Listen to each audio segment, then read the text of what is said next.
Hey everybody, it's Neil and welcome to my kitchen. And today I have this. I'll show you here in a second. Let me get it out of the plastic. This is a colander, a stainless steel colander. I wanted to get something a little nicer than the plastic piece of junk I was using before, so why not get a stainless steel colander? This is by Bellemain. So that's it there. So let's just check this thing out and see how it looks, and I'll give you guys a little brief overview of how it looks and stuff. I'm sure it's gonna work like a colander, but maybe we'll run some water through it. But you can see it's got decent holes, just like anything else. You'll probably be able to do angel hair pasta in this thing without a problem.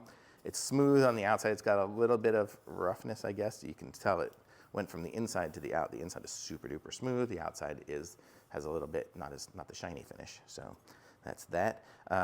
It's got the little base on it, so it'll sit down on stuff too. What did I put it on? Oh, I put it on some paper. And that's what it kind of looks like. Here, let's go and run it through some water.